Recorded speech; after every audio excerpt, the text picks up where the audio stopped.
एक समय की बात है। एक छोटे कस्बे में मगन नाम का आदमी रहता था। मगन अपने घर में बेटे और पत्नी के साथ रहता था। मगन गरीब था, इसलिए वह दिन रात अपने परिवार की जरूरतें पूरी करने में लगा रहता था। वह हर हाल में बेटे और पत्नी को खुशी रखना चाहता था। मगन एक छोटी सी कंपनी में काम करता था, जहां उसकी आमदनी घर खर्चे जितनी हो जाती थी। लेकिन फिर भी मगन कंपनी वाला काम खत्म करके दूसरी जगह जाया करता था, ताकि कुछ और पैसे कमा सके। काम में व्यस्त होने से वह अपने परिवार को समय नहीं दे पाता था। मगन 24 से 15 घंटे घर से बाहर काम में निकाल देता था। रात को देर से आता और सुबह जल्दी जाता था। इस तरह कुछ दिन बीतते गए। एक दिन मगन की पत्नी ने उससे कहा कि आप पूरे दिन काम करते हैं और हमें समय नहीं देते हैं। वैसे भी हमारा खर्च आराम से निकल जाता है, तो आप इतनी मेहनत क्यों करते हो? हमारे पास जितना है उसी में हम खुश रहना चाहिए।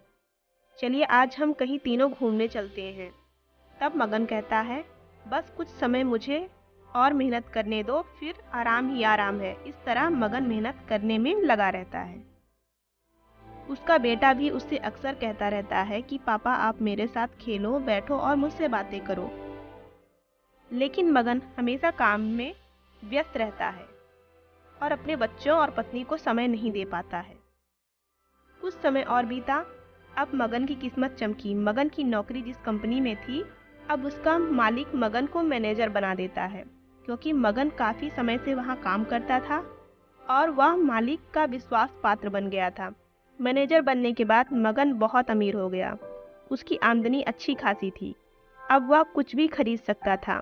उसकी गिनती धनी लोगों में होने लगी। पत्नी और बेटा बस एक बार कोई चीज मांग लेते तो वह तुरंत हाजिर कर देता था। एक दिन बेटा और पत्नी दोनों मगन से बहुत ज्यादा जिद करते हैं कि वो तीनों समुद्र के किनारे घूमने चलेंगे। मगन कहता है, ठीक है आज चलेंगे, लेकिन मुझे कंपनी में थोड़ा काम है, इसीलिए तुम दोनों समुद्र के किनारे पहुंचो, मैं सीधा कंपनी से काम करके पहुंचता हूँ। पत्नी और बेटा दोनों वहां चले जाते हैं। तभी समुद्र में बहुत बड़ी सुनामी आ जाती है और आसपास के लोगों को बहा ले जाती है। पत्नी और बेटा दोनों पानी में बह गए। जब मगन वहां पहुंचता है तो ऐसी हालत देखकर घबरा जाता है। उसने हर जगह देखा, लेकिन सब कुछ नष्ट हो चुका था। उसे यकीन हो गया कि उसकी पत्नी और बेटा भी बह गए।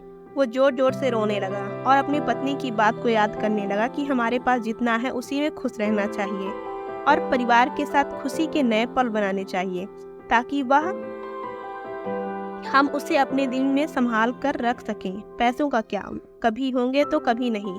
सीख, हमेशा अपने परिवार के साथ समय निकाल कर बैठना चाहिए।